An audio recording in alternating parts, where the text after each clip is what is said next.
dalam hatiku sebagai prasasti. Terima kasihku untuk pengalaman.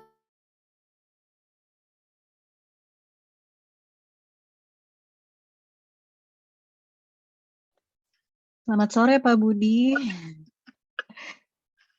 Selamat sore. Sore Pak. Bapak mau ngetes dulu Pak PowerPoint-nya apa gimana Pak? Ya, saya lagi nyiapin dulu. Ya, Bapak sudah saya jadikan co-host ya Pak ya? Oke, terima kasih.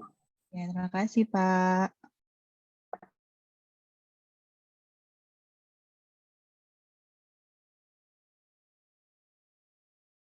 Nah, sudah.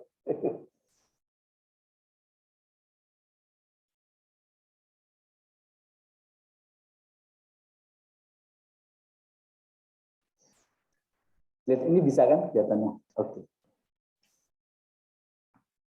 Halo Mas Kelihatan, Budi. Pak. Halo. Ya, ada suara Hai, Mas. An. Halo. Hai, apa kabar Mas? Sore. Sore ketemu lagi ya Mas ya. Ketemu lagi. Nanti kita ketemu lagi ya di KPI. Oh iya, nanti Kayaknya minggu tanggal depan. itu ya. Mas, ya? Sabtu, Iya minggu depan. Sabtu depan. Oke, insya Allah Mas. Terima kasih. Iya. Ya, seneng nih bisa ketemu guru saya nih.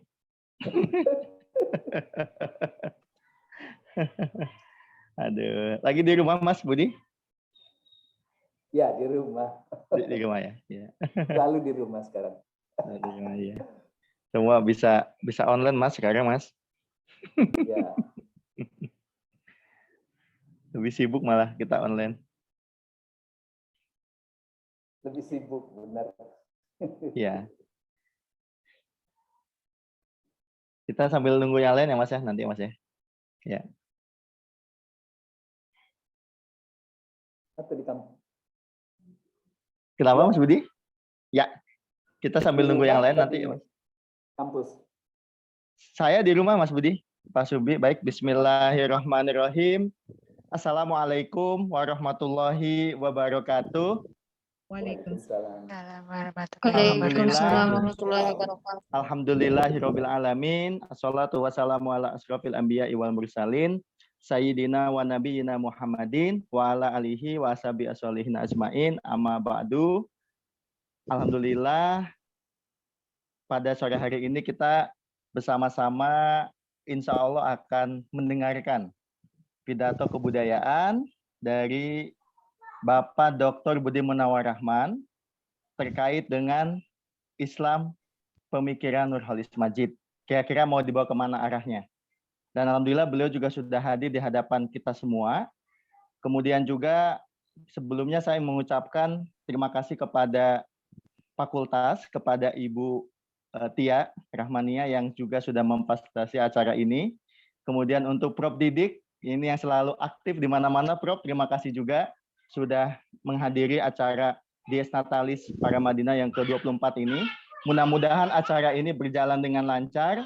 Kemudian yang paling penting dari itu semua, mudah-mudahan kita bisa mendapatkan suatu pencerahan pada sore hari ini, sehingga insya Allah di kemudian hari kita bisa memfollow up dan menindaklanjuti apa-apa yang memang perlu kita tindak lanjuti dari apa yang sudah dirintis oleh almarhum Nurholis Majid.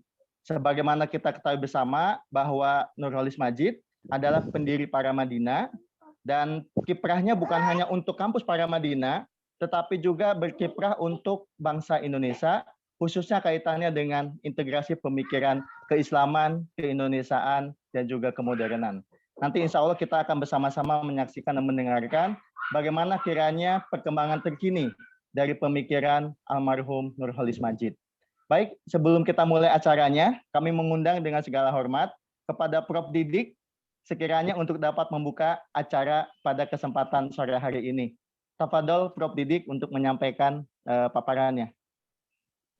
Oke, Bismillahirrahmanirrahim. Assalamualaikum warahmatullahi wabarakatuh. Ya. Waalaikumsalam warahmatullahi wabarakatuh. Selamat sore, salam sejahtera untuk kita semua ya. Dalam pengantar ini, pertama-tama yang paling penting saya berterima kasih ya, kepada sahabat saya, bertemu di Rahman. Lama sekali. saya hilang juga salah satunya ya. Jadi yang darah biru para Madinah itu sebenarnya Budi Munawar Rahman ya. Jadi cuma ditulis intelektual Muslim di sini. Cendekiawan para Madinah. Pertama ya. Kedua, ini juga rangkaian 1-2 bulan ya. Dies 3 Windu Universitas Para Madinah yang didirikan oleh Cak Nur dan kawan-kawan. Ini tonggak yang penting ya.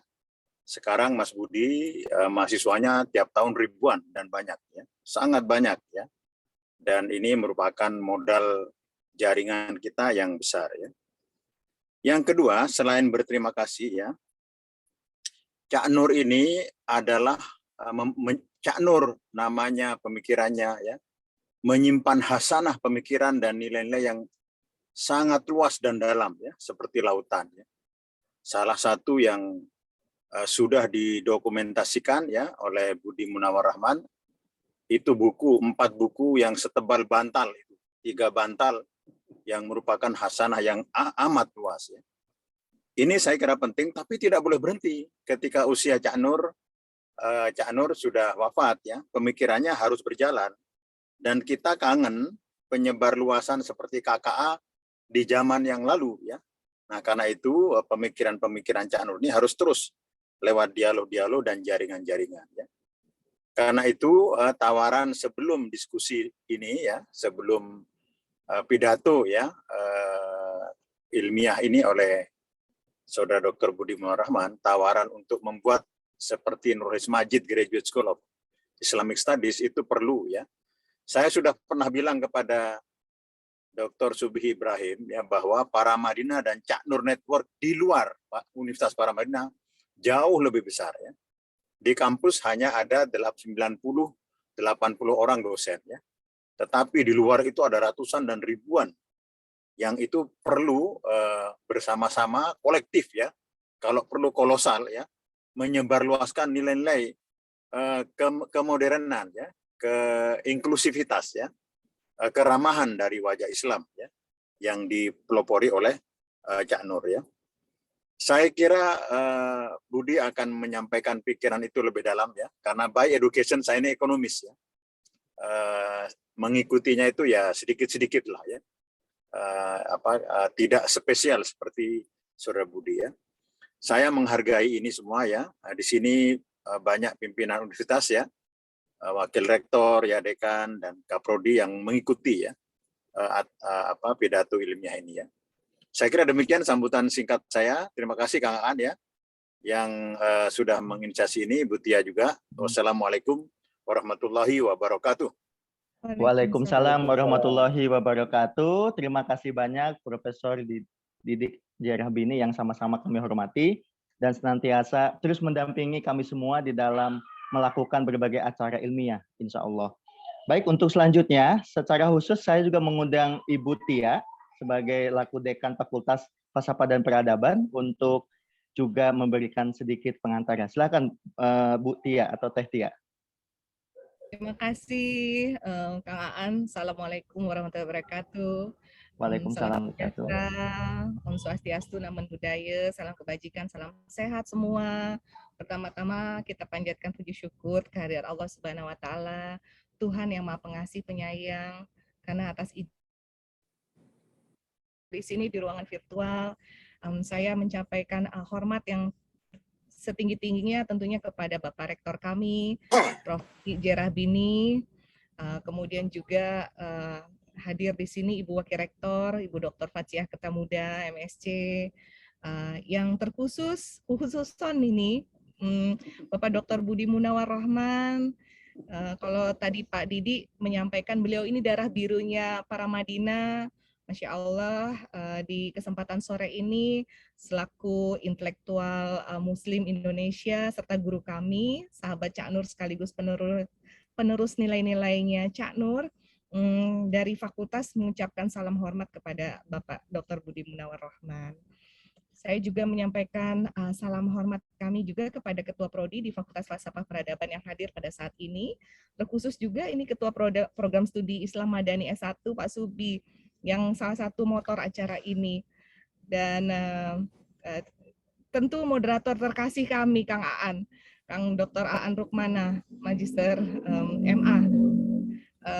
Beliau menurut saya sangat cocok sekali beliau menjadi moderator, host juga, mendampingi Bapak Dr. Budi Munawar Rohman karena narasi-narasi beliau yang seringkali juga sama menyejukkan ya kalau saya bilang terkait dengan Kang Aan ini.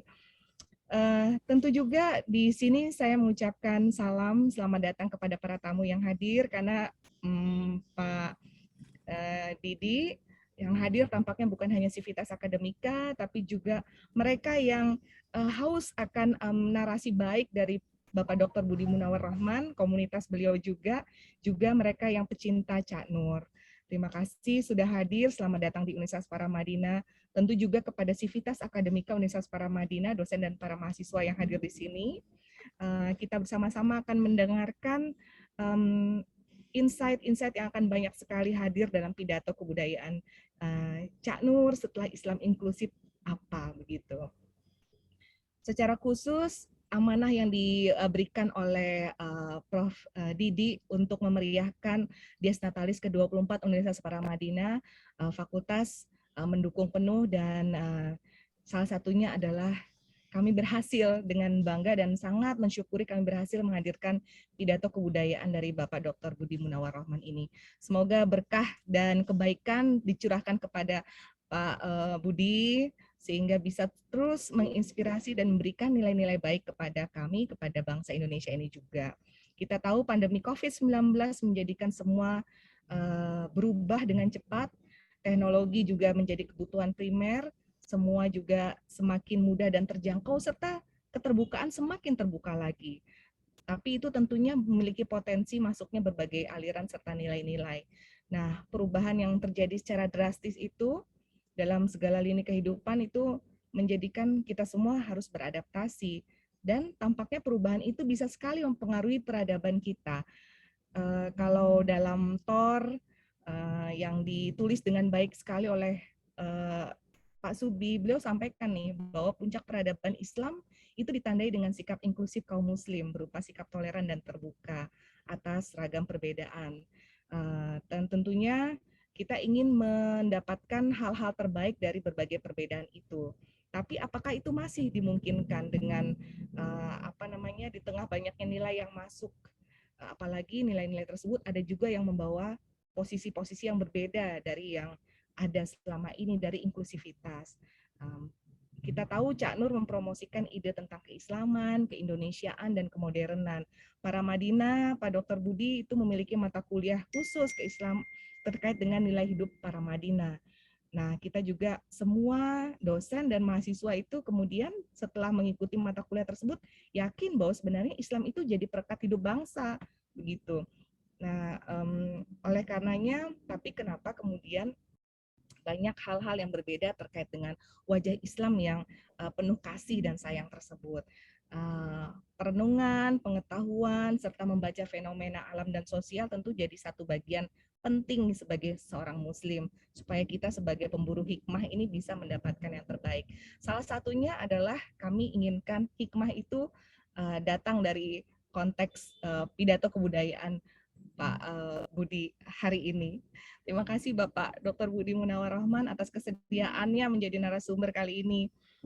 Saya selaku Dekan Fakultas Falsafah dan Peradaban Universitas Paramadina mengucapkan banyak terima kasih dan mohon maaf apabila ada yang kurang berkenan. Tentunya tidak ada gading yang tak retak ya Pak Budi, kemudian juga para peserta yang hadir di sini. Kita tempatnya salah dan mungkin juga khilaf. Tapi untuk membuat semangat, izinkan saya memberi pantun sebentar saja untuk menambah keceriaan ataupun juga kesegaran sore ini. Siang hari makan semangka, semangka manis rasanya. Indonesia ini kaya raya. Bersama Paramadina kita jaga keragamannya. Wabillahi taufik wal hidayah. Wassalamualaikum warahmatullahi wabarakatuh. Waalaikumsalam warahmatullahi wabarakatuh. Terima kasih Teh Tia. Tadi ada semangka, kalau saya semangko ya. Kita semangat sore ini, insya Allah. Sama-sama mendengarkan paparan dari Dr. Budi Munawar Rohman. Baik, sedikit mengantarkan sebelum kami persilahkan beliau untuk membuka atau memberikan pidato kebudayaannya. Mas Budi mengikuti pendidikan S1 serta S2 itu di Sekolah Pendidikan STF Dirgakara, bahkan sampai S3. Menariknya adalah beliau bukan hanya mengembangkan pemikiran Cak Nur, bahkan disertasinya pun tentang Cak Nur begitu. Nah, kebetulan saya sendiri juga sebelum menulis disertasi konsultasinya dengan Mas Budi. Jadi Mas Budi ini guru saya, dari saya S1, S2 dan salah satu dosen favorit saya. Jadi kalau ditanya kenapa saya sampai doktor, itu karena diskusi dengan Mas Budi. Waktu itu Mas Budi sedikit menguji saya, kira-kira ada nggak ide Cak Nur yang belum dibahas? Terus saya bilang ada Mas Budi, tentang sains saya bilang. Dan saya buktikan itu di disertasi dan Masya Allah, Mas Budi dengan berendah hati memberikan kesempatan saya juga waktu itu untuk diskusi mengenai pemikiran sains Cak Nur, waktu itu di LSAP ya Mas Budi ya. Gitu. Jadi itu satu apresiasi buat saya pribadi, merasa bahwa Mas Budi itu sangat egaliter, sebagaimana juga Cak Nur sangat egaliter. Baik, saya kira itu pengantarnya, dan Mas Budi udah banyak menerbitkan buku. Kalau untuk Cak Nur, kalau Bapak Ibu mendapatkan buku Ensiklopedia Nurholis Majid, sebagaimana tadi yang Prof. Didik sampaikan seperti bantal ya, Prof. Didik, itu sudah bisa di-download ya, Mas Budi ya. Itu sudah, PDF-nya juga sudah ada. Memang sangat tebal sekali bukunya, dan itu menjadi buku lengkap lah tentang kalau kita ingin cari referensi Cak Nur bisa baca di buku itu. Baik, Mas Budi, tidak berpanjang-panjang. Kalau kita lihat temanya Mas Budi ya, ini setelah Islam inklusif Cak Nur, kira-kira mau kemana lagi nih? Itu mungkin Mas Budi kami persilahkan. Kita insya Allah ada waktu cukup panjang nanti sampai pukul 5.30 menit. Jadi kalau nanti bisa selesai 15 menit sebelumnya, kita bisa buka juga tanya jawab barangkali, supaya lebih menghidupkan diskusinya nantinya gitu. Tapi untuk pidato kebudayaan kami persilahkan. So, waktu untuk Mas Budi sekarang. Mangga Mas Budi. Terima kasih Dr. Aan Rukmana. Assalamualaikum warahmatullahi wabarakatuh. Waalaikumsalam. Yang terhormat Prof. Didik Rahbini, Ibu Fathia Kertamuda, Ibu Tia Rahmania, para wakil rektor, para dosen, dan sivitas akademika Universitas Paramadina yang hadir di sini, dan juga teman-teman yang hadir mengikuti acara ini. Saya pertama kali ingin mengucapkan terima kasih kepada Fakultas Falsafah dan Peradaban yang telah mengundang saya untuk bisa hadir di sini, dan ini seperti rasa kangen ya. Saya juga merasakan ini rasa kangen saya bisa terobati ya dengan perjumpaan ini. Nah, saya diminta oleh Kang Subhi untuk bicara tentang memberi pidato kebudayaan. Serius sekali di pidato kebudayaan. Jadi saya agak deg-degan sebenarnya memberi pidato.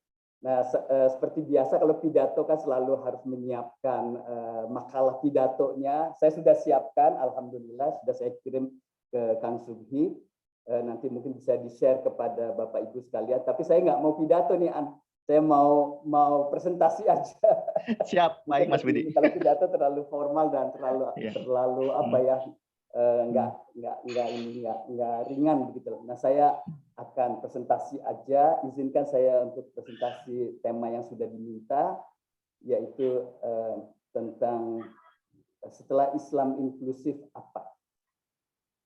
Nah, jadi seperti tadi sudah dikemukakan oleh Dr. Aan bahwa Cak Nur itu punya trademark Islam inklusif, dan ini sudah cukup lama dikembangkan oleh Cak Nur sejak tahun, bolehlah kita sebut sebenarnya tahun 80-an, tapi resminya tahun 90 itu menjadi matang sekali setelah terbitnya buku Islam Doktrin dan Peradaban.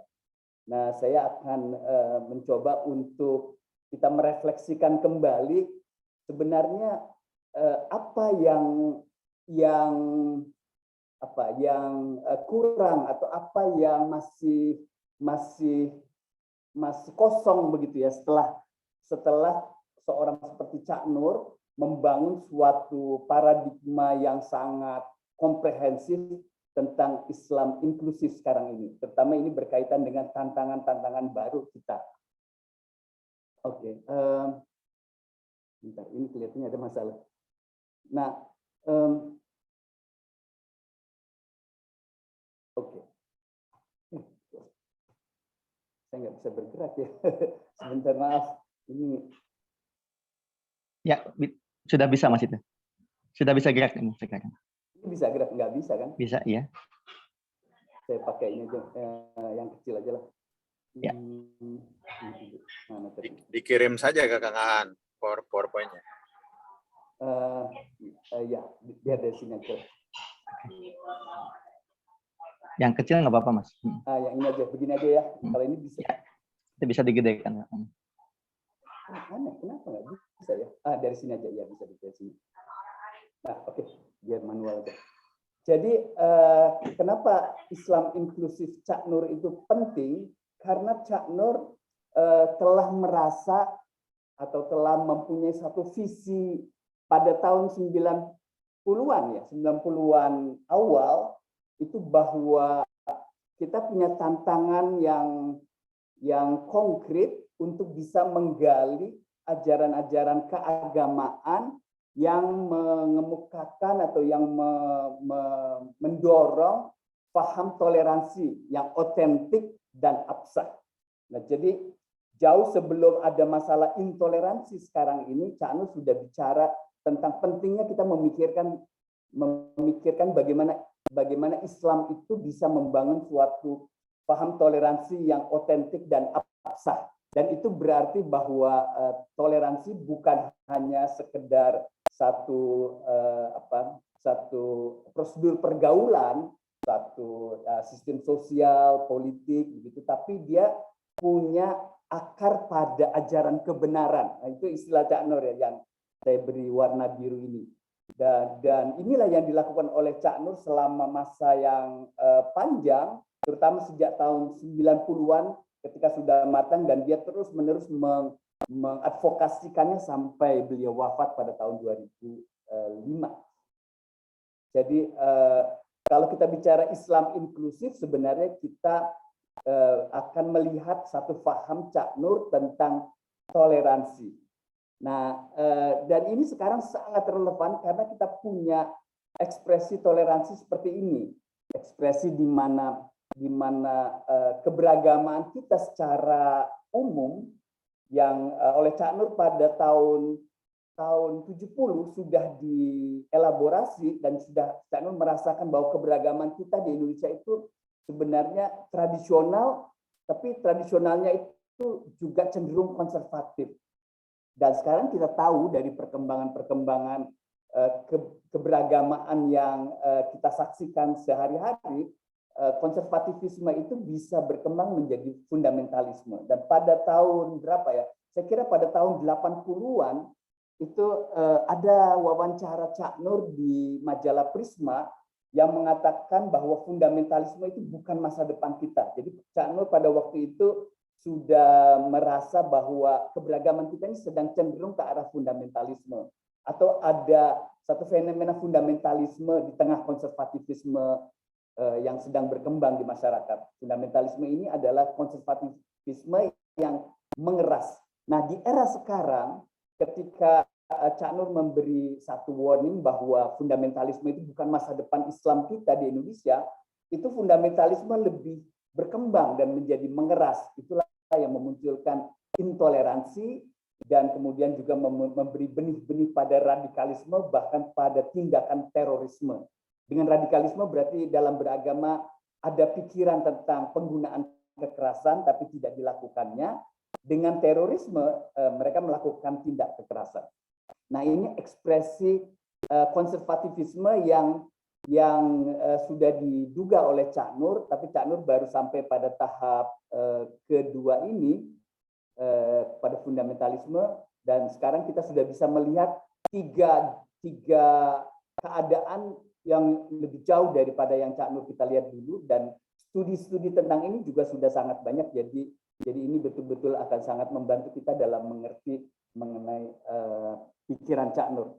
Nah, dan yang sebenarnya Cak Nur bayangkan itu adalah ini, kalau kita buatkan satu kerangka konseptual dari pikiran Cak Nur, bahwa dia ingin konservatifisme itu tumbuh menjadi suatu hal yang keluar dari konservatifisme dan menjadi sebuah keberagaman yang inklusif, dan di situ kemudian dari inklusivisme dan yang progresif kemudian menjadi lebih toleran, menjadi lebih demokratis dalam keberagamaan, dan membangun suatu inklusi sosial. Nah, kata inklusi sosial memang belum dipakai dipakai oleh Cak Nur, tapi sampai kata demokrasi, toleransi itu sudah dipakai. Nah, itu hanya kelanjutannya saja, dan di masa sekarang kata inklusi sosial itu kata yang terkait dengan demokrasi. Misalnya tata kelola pemerintahan yang inklusi dan sebagainya, sekolah inklusi. Jadi kata inklusi sudah dipakai. Nah, Cak Nur sebenarnya membayangkan keberagaman kita itu sampai pada dukungan terhadap inklusi sosial. Nah, kalau sekarang kita coba lihat apa sih Islam inklusifnya Cak Nur. Nah, pemikiran tentang Islam inklusif itu sudah lama sekali dikaji oleh banyak teman. Salah satunya teman saya Sukidi pernah menulis buku diterbitkan oleh Kompas atau Gramedia pada tahun itu, saya kira tahun 80-an, sudah menyebut dan mengkaji tentang teologi inklusif Cak Nur. Nah, dan Cak Nur mengembangkan teologi inklusif ini dalam suatu perbincangan tentang titik temu agama-agama. Nah, istilah ini, titik temu agama-agama, ini adalah istilah yang sangat populer dan sangat kuat ditekankan oleh Cak Nur, di mana Cak Nur mengambil satu ayat dari Al-Quran yang membicarakan tentang kalimatun sawa. Nah, kalimatun sawa yang artinya adalah titik temu agama-agama, atau yang ditafsirkan sebagai titik temu agama-agama. Dan sekarang istilah ini menjadi sangat populer, namanya a common word. Nanti kita akan lihat soal ini. Nah, jadi kalau kita melihat pikiran-pikiran Cak Nur tentang Islam inklusif itu artinya adalah titik temu agama-agama.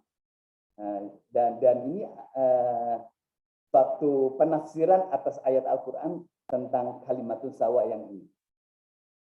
Oke, nah Cak Nur sendiri sudah menyebut dirinya atau pemikirannya sebagai Islam inklusif karena dia menyadari dan terus-menerus menggambarkan agama Islam itu sebagai agama yang inklusif, bukan eksklusif. Dan Islam juga mengakui adanya atau keberadaan agama-agama yang lain. Dan agama-agama yang lain atau semua agama itu bisa memperoleh kebahagiaan dan keselamatan. Nah, ini hal yang sangat menarik pada masanya. Ini sesuatu yang masih sulit diterima oleh umat ya, oleh kebanyakan Muslim di Indonesia, sehingga hujatan terhadap Cak Nur tentang agama-agama, semua agama itu akan memperoleh kebahagiaan dan keselamatan kalau dia menjalankan agamanya secara otentik, itu masih sesuatu yang kontroversial. Tapi sekarang jauh lebih bisa diterima. Paham inklusif seperti itu adalah paham yang saya kira penting sekali di Indonesia, yang kita mengakui keberadaan agama-agama. Nah, jadi Islam inklusif itu menurut saya adalah milestone dalam pemikiran Islam di Indonesia. Dan ini akan memperkuat paham moderasi beragama yang sekarang banyak dikembangkan oleh pemerintah dan juga masyarakat sipil. Dan ini memperkuat satu paham yang sudah kita amini, yaitu bahwa Islam itu rahmatan lil alamin. Nah, jadi itu inklusif. Nah, kalau kita sedikit melihat bagaimana dalam teologi agama-agama, itu sebenarnya ada 3 kata kunci: eksklusif, inklusif, dan plural atau pluralis. Nah, ini 3 kata kunci yang penting sekali. Jadi keberagamaan kita itu bisa eksklusif, bisa inklusif, bisa pluralis. Nah, kalau orang beragamanya konservatif dan cenderung menjadi fundamentalis, itu eksklusif. Kalau orang keberagamannya lebih terbuka dan lebih progresif, itu inklusif. Kalau bisa mengakui secara genuine tentang agama-agama lain pun punya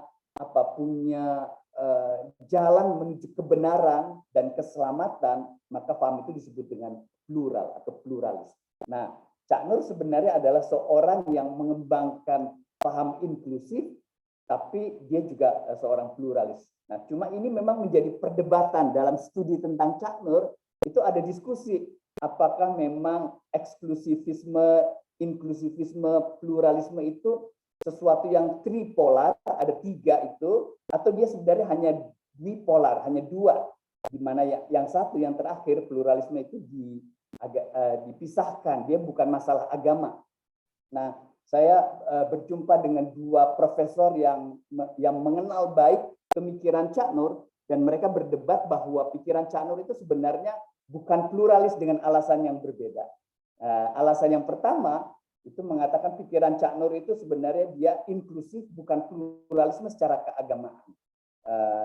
Dan yang kedua, Cak Nur itu pemikirannya inklusif, dan pluralisme agama itu bukan pemikiran agama, pluralisme itu pemikiran sosial. Jadi kalau istilah sekarang yang banyak didiskusikan oleh teman-teman, civic pluralism, pluralisme sosial ya, pluralisme civic ya. Nah, nanti kita masih akan lihat soal itu. Jadi Cak Nur sendiri kalau kita lihat di dalam studi kita lihat di dalam pemikirannya, dia sendiri sangat kuat menekankan dirinya sebagai seorang Islam inklusif. Karena misalnya ini dia mengatakan di sini watak agama Islam itu inklusif bukan eksklusif. Tapi dia juga punya tekanan-tekanan tentang pluralisme ya. Jadi sebenarnya kita perlu mengembangkan pluralisme, dan ini ada istilah yang dibuat oleh Cak Nur yang sangat terkenal sekali, dan orang yang melakukan studi Cak Nur biasanya akan mengutip kata-kata ini, bahwa sebenarnya yang perlu kita kembangkan dalam pemikiran keagamaan yaitu adalah pemikiran keagamaan yang memberi perhatian pada soal pertalian sejati kebinekaan dalam ikatan-ikatan keadaban. Active engagement within the bounds of civility. Nah, ini istilah dalam bahasa Inggrisnya yang diambil oleh Cak Nur dari Khazanah Filsafat Sosial, tapi diterjemahkan dalam bahasa Melayunya dengan cantik sekali, dengan indah sekali oleh Cak Nur, pertalian sejati kebinekaan dalam ikatan-ikatan keadaban. Kalau kita mendalami apa yang Cak Nur katakan di sini, maka sebenarnya Cak Nur itu mempunyai suatu pandangan teologis di satu sisi maupun sosial tentang pluralisme. Jadi ada pluralisme agama di satu sisi dan civic pluralism di sisi yang lain. Nah, jadi debat di antara dua profesor yang sering bicara tentang Cak Nur ini itu sebenarnya bisa kita tanggapi dengan mengatakan Cak Nur itu sebenarnya punya keduanya. Nah, dan saya percaya bahwa Cak Nur adalah seorang yang mengembangkan paham paling tidak itu Islam yang inklusif dan toleran, dan itu adalah core pikiran Cak Nur yang termuat dalam bukunya ini. Dan ini buku yang luar biasa, magnum opusnya Cak Nur, yang sekarang sudah cetakan keberapa buku ini, sudah puluhan cetakannya, dan ini adalah edisi terakhir yang diterbitkan oleh Gramedia dan NCMS. Oke. Nah, sekarang kita lihat sedikit sebelum kita membahas pikiran-pikiran dan juga melihat segi-segi apa yang perlu dikembangkan dari Islam inklusifnya Cak Nur, kita perlu melihat kembali biografi pemikiran Cak Nur, terutama terkait dengan karya-karyanya. Nah, Cak Nur seperti tadi Prof. Didi kemukakan, dia sangat banyak menulis, dan saya bersyukur sekali dan berterima kasih pada para Madinah karena saya difasilitasi untuk boleh mempelajarinya sampai sedetil-detilnya, sampai boleh mentranskrip pikiran-pikiran Cak Nur dan kemudian mempelajari dalam detil-detilnya. Nah, saya kemudian setelah mempelajari semua bahan, setelah menghasilkan ensiklopedia Cak Nur dan juga karya lengkap Cak Nur, itu saya punya satu teori kecil bahwa Cak Nur itu sebenarnya punya dua periode dalam pemikirannya, yaitu periode keislaman keindonesiaan dan periode keislaman kemodernan. Cak Nur tahun 70-an itu sebenarnya mulai dari tahun 60-an ketika dia menghasilkan NDP, dia punya periode keislaman keindonesiaan, dan tahun 90-an itu periode keislaman kemodernan. Nah, itu dua periode Cak Nur yang sebenarnya periode ini menghasilkan milestone. Periode pertama itu menghasilkan milestone NDP yang menjadi ideologi HMI se-Indonesia sampai sekarang, dan kemudian perdebatan sekularisasi dan pembaruan Islam. Sedikit catatan kaki, pada tahun 70 itu ketika ada perdebatan sekularisasi dan pembaruan Islam Cak Nur, majalah Tempo memberi laporan, membuat satu laporan khusus ya tentang pemikiran Cak Nur ini. Dan yang menarik, dia menyebut pemikiran Cak Nur itu sebagai neo-Islam di Indonesia.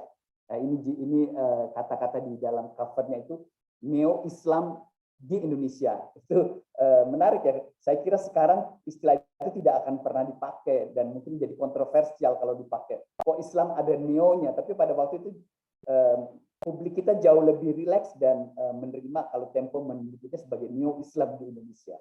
Ini menarik majalah ini, mungkin kita perlu cari majalahnya. Nah, di periode kedua itu menghasilkan suatu konsep neo-modernisme Islam, keislaman kemodernan, yang di situ ada pemikiran tentang Islam inklusif, Islam pluralis, tentang humanisme Islam, pemikiran tentang reformasi, gagasan tentang Islam dan demokrasi, masyarakat sipil, hak asasi manusia, dan kemudian yang merupakan milestone juga di masa ini adalah didirikannya Paramadina dan kemudian juga Universitas Paramadina yang arti literalnya adalah pro peradaban. Paramadina itu arti literalnya pro peradaban dan memang kita betul perlu menggali pemikiran tentang Islam supaya keislaman kita membawa kepada peradaban. Itu sebabnya kenapa fakultas yang dibangun di Universitas Paramadina salah satunya adalah fakultas falsafah dan peradaban. Ada kata peradaban di situ, itu terkait dengan visi yang jauh dari Cak Nur dalam membangun kampus tersebut. Nah, jadi sejak periode kedua ini Cak Nur sebenarnya sudah meletakkan fondasi yang kuat sekali yang kita di Indonesia sekarang sebenarnya kokoh dalam soal ini, yaitu penerimaan Islam dan isme internasional baru. Islam dan isme internasional baru itu tidak ada pertentangan.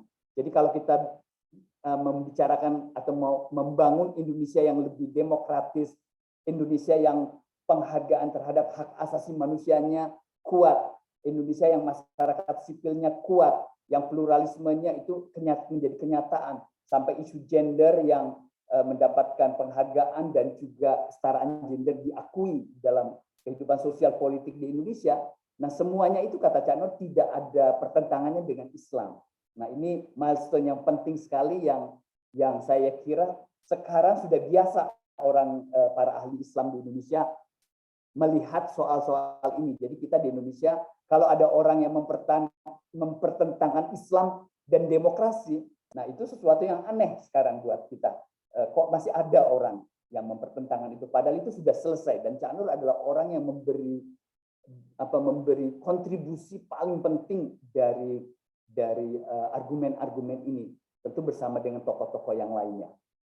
Oke, jadi agama dan isu-isu sosial itu kompatibel ya, dan bisa berdialog secara otentik dan otonom. Nah, ini saya bersyukur sekali pada tahun lalu bisa menyelesaikan ini dan sudah di launching, dan ini karya lengkap Cak Nur. Dalam satu buku yang 5.000 halaman ini kita bisa mendapatkan semua karya Cak Nur, dan buku ini atas izin dari Ibu Omi Komaria Majid sekarang bisa diakses untuk publik, tidak perlu membayarnya, dan kalau Anda tertarik mencetaknya silakan cetak sendiri, dan keluarga Cak Nur sudah mengikhlaskan ini sebagai amal jariah. Nah, saya berterima kasih pada keluarga Cak Nur, pada Ibu Omi dan dua putra-putrinya yang telah mengizinkan untuk kita boleh dapat akses untuk karya lengkap ini. Oke. Nah, sekarang kita kembali lagi ke isu Islam inklusif. Kalau kita bicara tentang Islam inklusif, itu sebenarnya berarti kita bicara suatu kontribusi pemikiran Cak Nur yang terkait dengan ide-ide besar seperti ini. Pertama, konsep Hanifiyatus Samha. Satu konsep bahwa sebenarnya ada titik temu dari agama-agama dalam tradisi Ibrahim terutama, di mana titik temunya itu adalah kita sama-sama pasrah kepada Allah dan berbuat kebaikan. Nanti di dalam dokumen A Common Word itu ada dua istilah, cinta kepada Allah dan cinta kepada sesama manusia.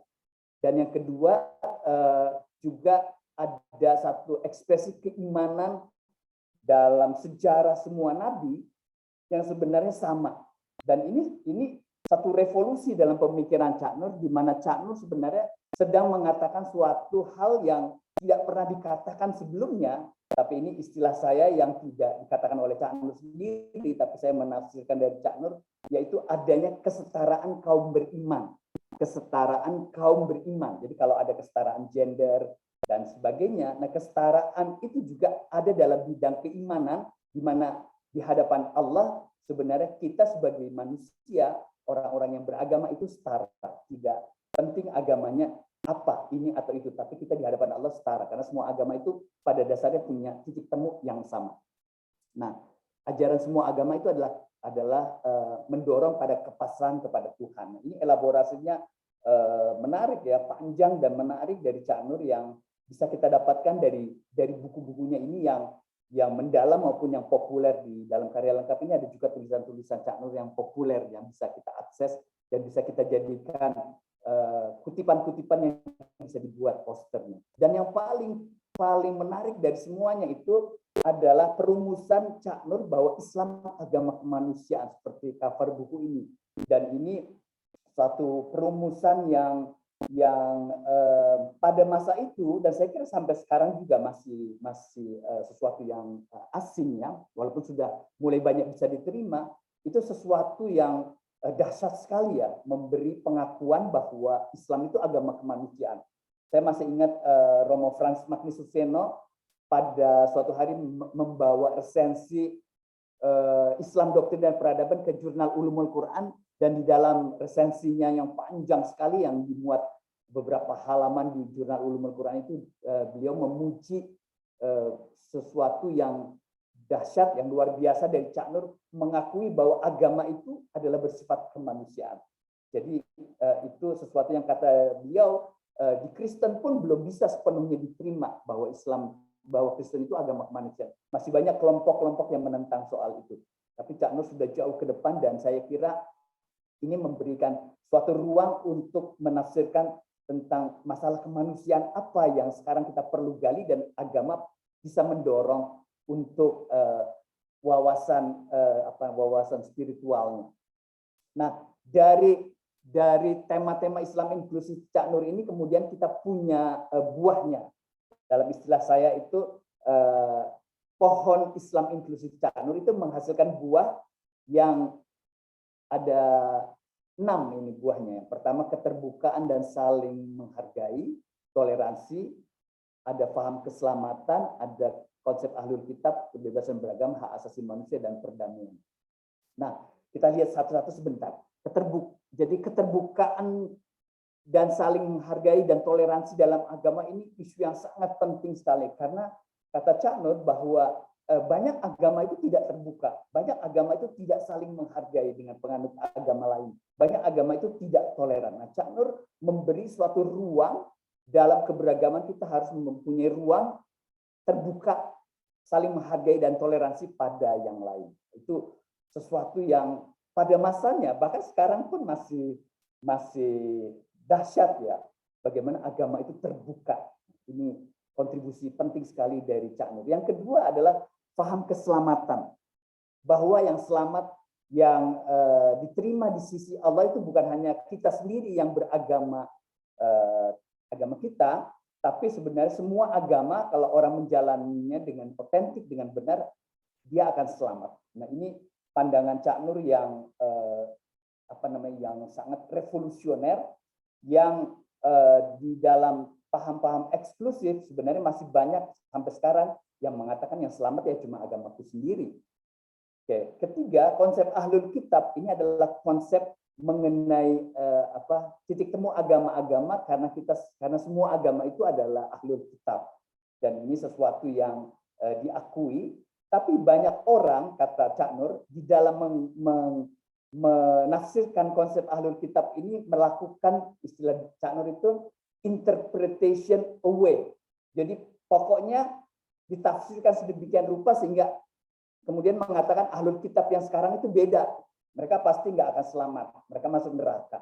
Nah, Cak Nur tidak mengatakan begitu. Cak Nur mengatakan ahlul kitab yang ada itu sebenarnya adalah ahlul kitab yang masih seperti aslinya dan diakui oleh Al-Quran keselamatannya.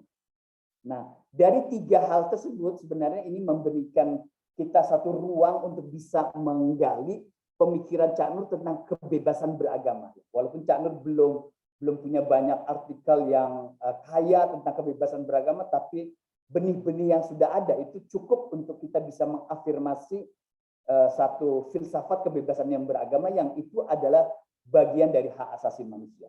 Tapi bukan hanya kebebasan beragama, dalam hak asasi manusia itu juga ada yang lainnya, yang banyak hal. Isu gender ada di dalamnya, isu tentang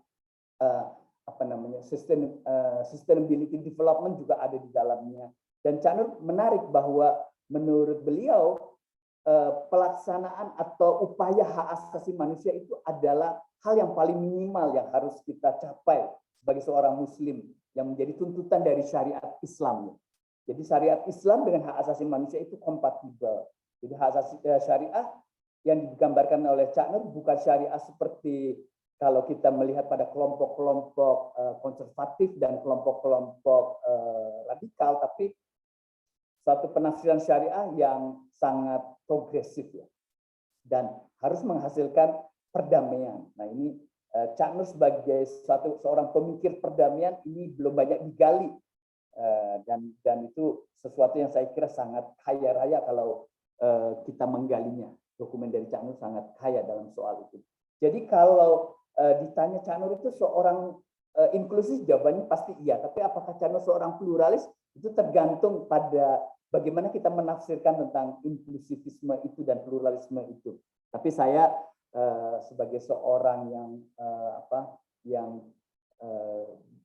dekat dan berguru pada Cak Nur, saya mengatakan Cak Nur itu seorang pluralis dalam arti dua ini, arti teologis, yang ini sesuatu yang kontroversial di dalam pemikiran keagamaan, agama apapun, dan Cak Nur juga seorang pluralis dalam arti sosial yang memberi ruang pada civic pluralism, yang ini akan penting sekali dalam pemikiran tentang keindonesiaan kita. Nah, jadi pada Cak Nur itu ada suatu keislaman keindonesiaan, ada suatu keislaman kemodernan. Nah, pada Cak Nur itu sebenarnya kita masih belum mendapatkan secara luas tentang keindonesiaan kemodernan. Nah, ini sesuatu yang masih perlu digali, walaupun Cak Nur sudah memberi peta jalannya untuk membangun keindonesiaan kemodernan. Tapi Cak Nur wafat tahun 2005, beliau meninggalkan buku Indonesia Kita yang merupakan buku sumber yang pertama tentang keislaman, tentang keindonesiaan kemodernan. Tapi belum dielaborasi lebih lanjut. Tapi buku itu sudah satu peta jalan yang penting sekali. Oke, beberapa slide ini penjelasan tentang argumen Cak Nur ini ada di dalam makalah, tapi saya akan loncat saja ke sini. Jadi ini diuraikan di dalam makalah saya yang lebih panjang lebar. Tapi kira-kira pikiran Cak Nur yang paling penting itu adalah pikirannya tentang Islam inklusif yang didasarkan kepada suatu paham namanya filsafat perennial. Filsafat perennial ini istilah yang dipakai oleh Cak Nur sendiri pada tahun 92 mengikuti Syed Hussein Nasr yang pada waktu itu datang ke Yayasan Paramadina dan memberi kuliah. Nah, Cak Nur mengatakan, oh kok ada kemiripan pikiran saya dengan Nasr. Nah, kemudian Cak Nur bilang, oh kalau gitu pikiran saya adalah Islam perennial. Nah, Islam perennial itu seperti gambar ini. Jadi sebenarnya agama-agama itu terpisah atau berbeda hanya karena dia ada di lingkaran luar. Nah, lingkaran luar ini misalnya kita bisa sebut saja di sini agama Islam, di sini agama Kristen, agama Yahudi, agama Hindu, agama Buddha, dan seterusnya. Semua agama kita bisa masukkan dalam kelopak bunga ini. Dan orang yang beragama hanya di level agamanya sendiri, yang secara lahiriah beragamanya, secara fikih kalau istilah kita, atau syariah, itu adalah seorang yang mengembangkan keberagaman secara eksoterik. Nah, Cak Nur sebenarnya punya satu visi bahwa keberagaman itu harusnya esoterik ya. Di esoterik itu di tengah ini. Dan untuk sampai ke tengah, dari pinggir ke tengah itu ada jalan ini. Nah, jalan inilah yang disebut dengan Islam inklusif. Jadi Islam inklusif itu kalau dalam istilah saya itu adalah perjalanan menuju the heart of religion, yaitu perjalanan spiritual pada realisasi diri menuju kepenuhan yang dalam yang ilahi, mencapai religion of the heart. Ini istilah yang dipakai oleh Cak Nur sendiri, religion of the heart. Jadi dalam substansi, dalam hakikat semua agama itu ada religion of the heart ini. Dan orang beragama harus menemukan ini sebenarnya kalau dia mau keberagaman itu rahmatan lil alamin. Dan Cak Nur memberi jalan itu, memberi bagaimana beragama yang bisa mencapai pada religion of the heart yang rahmatan lil alamin itu. Nah, itulah Islam inklusif, Cak Nur. Oke, jadi saya menyebutnya pemikiran Cak Nur itu sebenarnya pemikiran inklusif yang pluralistik lah untuk menghindari debat-debat yang tidak berguna di antara banyak orang-orang yang mengagumi Cak Nur itu pluralis atau inklusif. Nah, saya mungkin pakai istilah inklusif yang pluralis, kira-kira begitu, untuk memperluas tripolar eksklusivisme, inklusivisme, dan pluralisme. Oke, sekarang saya ingin masuk kepada setelah Islam inklusif itu apa. Jadi dari pemikiran Cak Nur tentang Islam inklusif sebenarnya kita mendapatkan suatu jenis keislaman yang sangat yang sangat di satu sisi sangat Indonesia. Jadi artinya ini betul-betul khas Indonesia, walaupun di tempat lain juga ada, tapi ini sebenarnya Islam yang cocok dengan tanah Indonesia. Yaitu keberagaman yang toleran, yang terbuka, yang saling menghargai, yang tadi kita sebut itu cocok sekali dan subur sekali, dan Islam inklusif ini menurut saya akan sangat subur dalam perkembangannya di Indonesia. Dan yang penting dengan Islam inklusif kita mendukung gagasan-gagasan tentang keindonesiaan yang sudah dipikirkan oleh para bapak dan ibu bangsa kita, yang tertuang dalam konstitusi dan perundang-undangan Indonesia, Pancasila. Dan itu sebenarnya Islam inklusif mendorong itu ya. Dan sebenarnya juga dalam pikiran Cak Nur, semua agama di Indonesia harusnya berkembang menjadi inklusif. Dalam istilah pemerintah itu menjadi moderat, tapi kalau Cak Nur istilahnya inklusif.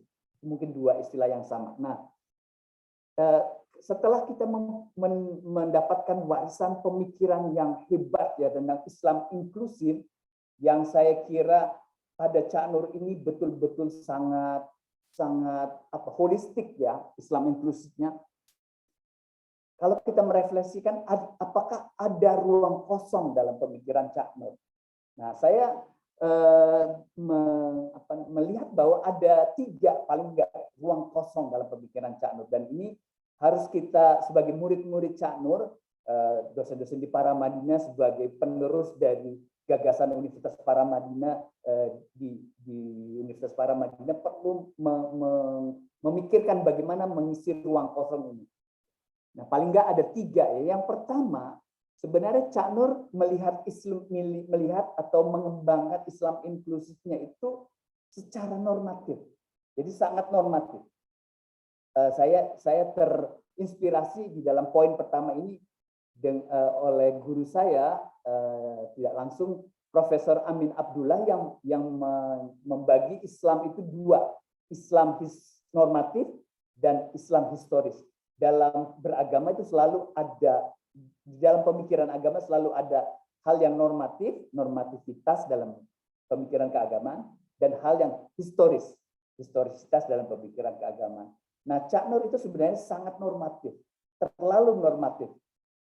Sehingga karena normatifnya itu Cak Nur itu sama sekali tidak secara kuat menggambarkan kegagalan umat Islam memenuhi panggilan Islam inklusif.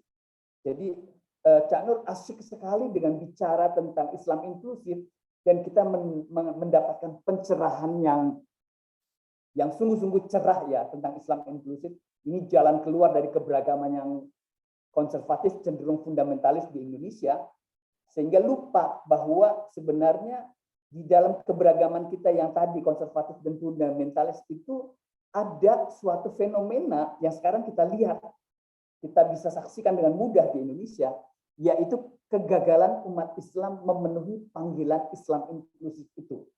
Nah, yang kita sebut dengan kok ini kalangan Muslim beragamanya bukan hanya konservatif, fundamentalis, tapi sekarang itu intoleran. Dan intoleransi dalam keberagaman itu banyak sekali di Indonesia. Tentu kemudian ada yang berkembang juga menjadi lebih radikal, tapi itu lebih sedikit. Menjadi teroris itu lebih sedikit lagi. Tapi yang intoleran itu banyak sekali. Dan studi-studi tentang intoleransi masyarakat Indonesia itu sudah sangat banyak ya. Kita beruntung karena kita punya masyarakat sipil di Indonesia yang memberi perhatian terhadap kecenderungan intoleransi dan bagaimana kita bisa memperbaikinya. Nah, Cak Nur gagal menunjukkan pada kita bahwa ada sebagian kalangan Muslim di Indonesia ini yang tidak bisa memenuhi panggilan Islam inklusif tersebut. Nah, sehingga orang seperti Robert Spencer yang menulis tentang mitos toleransi Islam ini sesuatu yang bisa mengganggu kita ya, dan kita bisa paling nggak bercermin dari buku ini bahwa dalam pikiran Cak Nur itu ada hal yang harus diperhatikan, yaitu bagaimana intoleransi itu juga hidup ya. Nah, Cak Nur paling nggak sampai pemikirannya itu dia tidak menunjukkan pada kita sisi gelap dari keberagaman umat Islam yang konkret.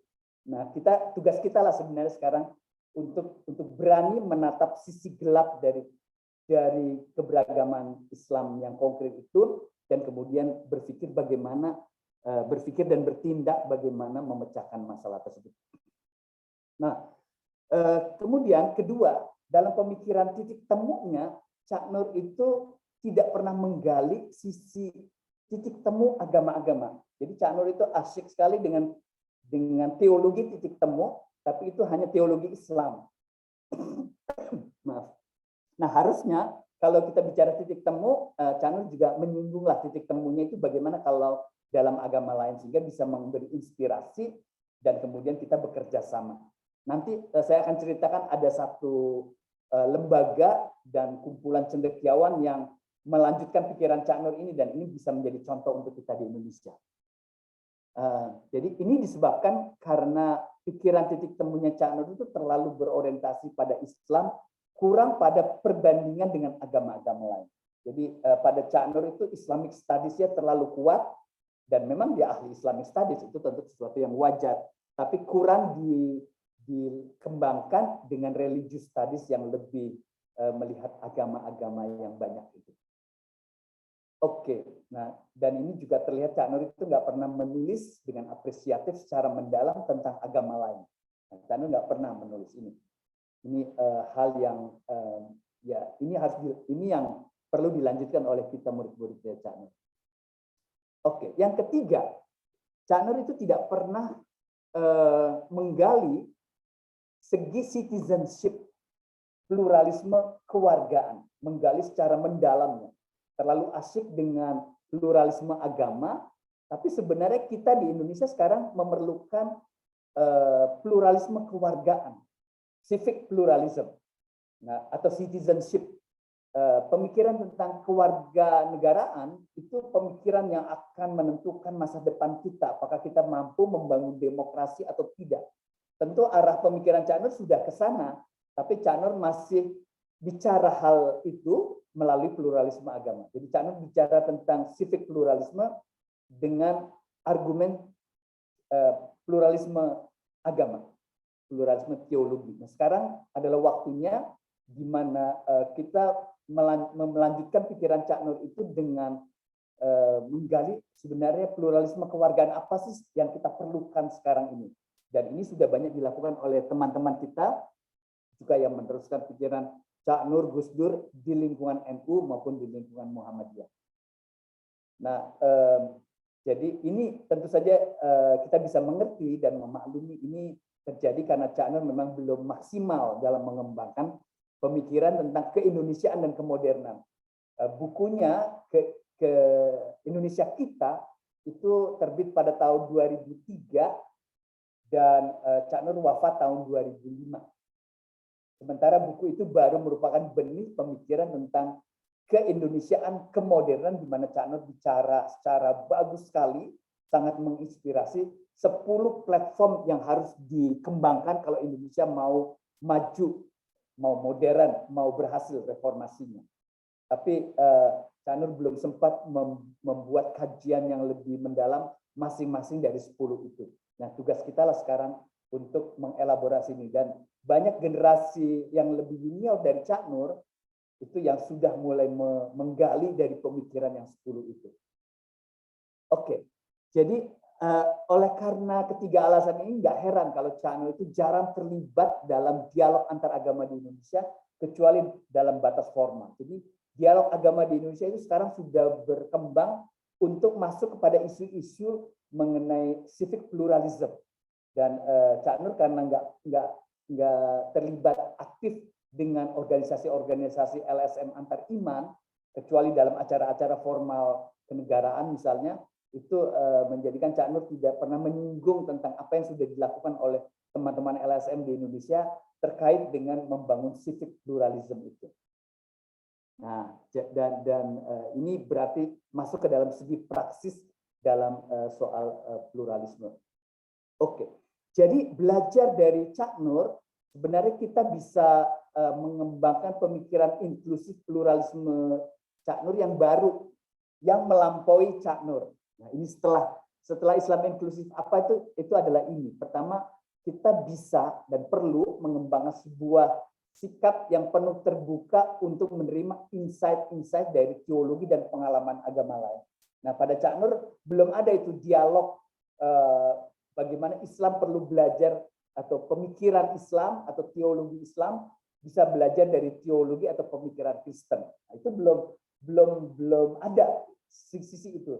Tapi di generasi sekarang yang karena paham toleransi dan pluralismenya Cak Nur, kita menjadi lebih rileks dalam berjumpa dengan teman-teman kita yang beragama lain, itu menjadikan kita bisa belajar juga bagaimana argumen-argumen membangun teologi barunya itu. Dan misalnya satu contoh tentang teologi lingkungan ya. Teologi lingkungan di kalangan Muslim itu masih belum berkembang, tapi di kalangan Kristen dan juga di tempat lain seperti agama Buddha itu sudah sangat berkembang, dan kita bisa mengambil inspirasi itu untuk membangun suatu ekoteologinya Islam yang berjalin kelindan dengan ekoteologi atau ekospirituality dari agama-agama yang ada. Dan kedua, sebenarnya inklusivisme pluralisnya Cak Nur itu adalah inklusif yang perlu dikembangkan kepada suatu paham yang bukan relativisme, tapi dia harus paham yang bisa membangun suatu integritas terbuka. Jadi keberagaman itu memang tidak bisa keluar dari inklusivisme. Jadi ada kritik terhadap pemikiran pluralisme karena pluralisme itu membawa pada relativisme. Dan ini yang sering dituduhkan pada Cak Nur. Nah, Cak Nur sebenarnya pemikiran Cak Nur itu bisa dikembangkan dengan mengembangkan satu pemikiran yang bisa disebut dengan integritas terbuka. Oke, jadi ini akan memperkaya keimanan kita, teologi kita, dan spiritualitas kita, dan memberi sumbangan kepada pemikiran-pemikiran sosial ya. Jadi ada transformasi. Kita perlu melakukan transformasi untuk sikap inklusif itu, yaitu pertama memegang keunikan agama sendiri. Nah, ini inklusif itu sebenarnya di situ, tapi juga terbuka, dan keterbukaannya terbuka selebar-lebarnya sehingga kemudian kita juga terus belajar dari agama lain. Nah, oke. Jadi kita memerlukan praksis yang nyata ya. Bagaimana paham inklusivisme dalam beragama itu mendorong pada inklusi sosial. Nah, inklusi sosial ini sesuatu yang sifatnya bukan keagamaan, tapi sebenarnya dia sifatnya terkait dengan pandangan-pandangan sosial, politik dari kita ya. Misalnya kita punya masalah terkait dengan kebebasan beragama di Indonesia. Ada banyak masalah di mana kelompok-kelompok keberagaman di Indonesia tidak mendapatkan pengakuan. Mereka mengalami diskriminasi ya. Dan kelompok-kelompok ini yang studinya sudah sangat banyak ya. Studi tentang Ahmadiyah, tentang Syiah, tentang kelompok-kelompok agama baru, tentang agama-agama lokal. Nah, ini perlu perlu satu pemikiran baru tentang inklusi sosial. Itu istilahnya inklusi sosial. Satu pemikiran yang sekarang sudah banyak dikembangkan oleh teman-teman LSM dan ini mendukung tentang pentingnya pluralisme sivik atau pluralisme kewargaan. Advokasi inklusi sosial dan pluralisme sivik perlu menjadi bagian dari kesadaran teologi Islam inklusif kita. Ini memang belum dilakukan oleh Cak Nur atau belum sempat dilakukan oleh Cak Nur, tapi peta jalannya itu sudah diberikan oleh Cak Nur. Jadi kita sangat beruntung karena peta jalannya sudah ada dan kita tinggal menjalaninya dan kemudian membangun di dalam peta yang sudah dibuatnya itu. Oke, itu sedikit renungan saya terkait dengan setelah Islam inklusif Cak Nur itu apa? Kita punya 3 agenda paling tidak. Nah, jadi walaupun kita bisa mengkritik pikiran Cak Nur, kita harus kembali mengakui bahwa pemikiran Cak Nur itu punya kontribusi besar ya dalam perkembangan Islam di Indonesia. Ini misalnya saya kutipkan pendapat dari Martin van Bruinissen.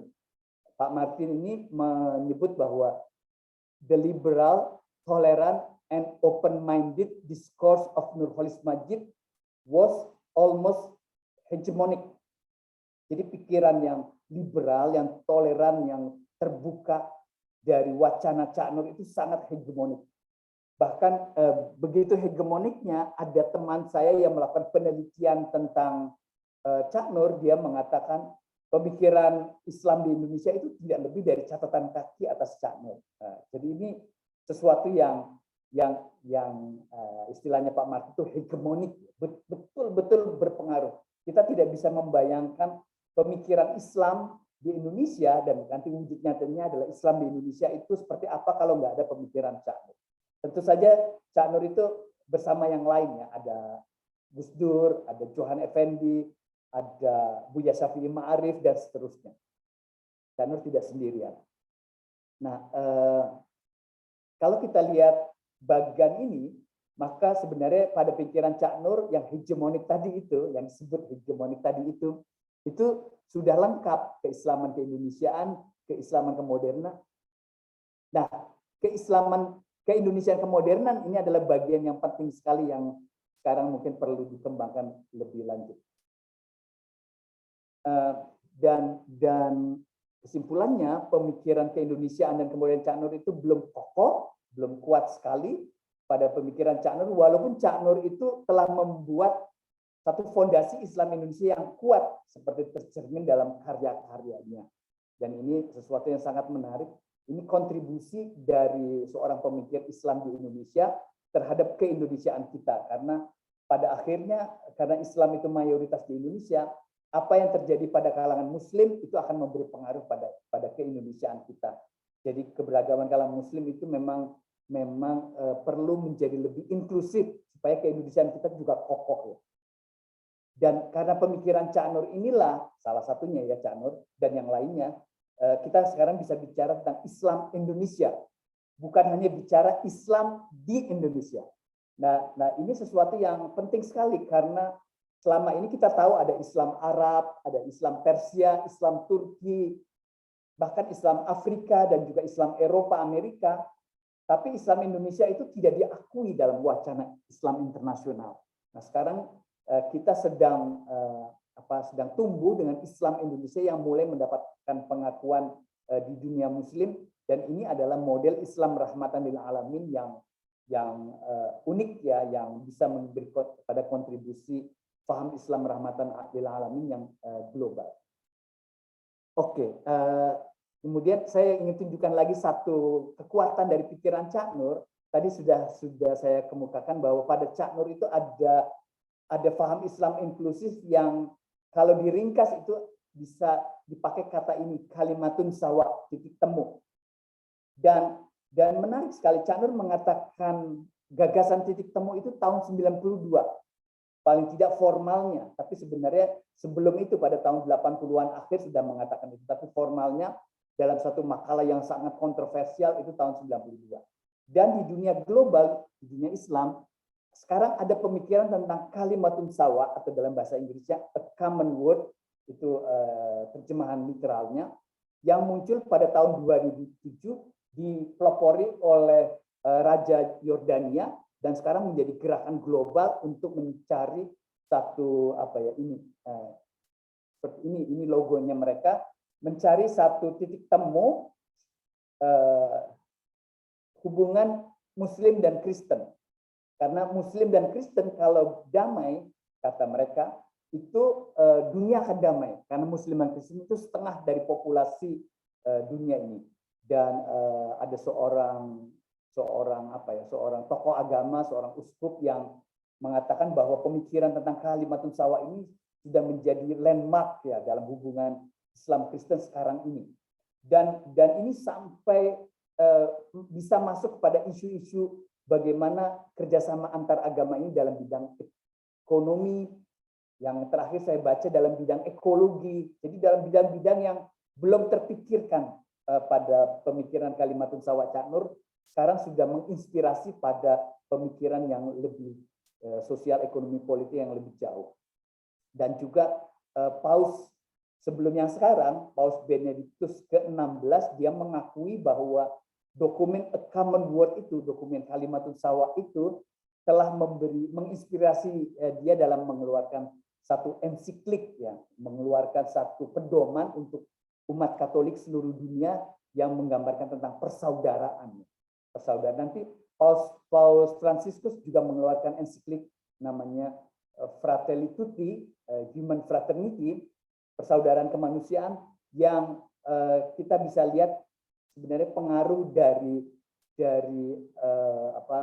kalimatun sawa itu ada di situ.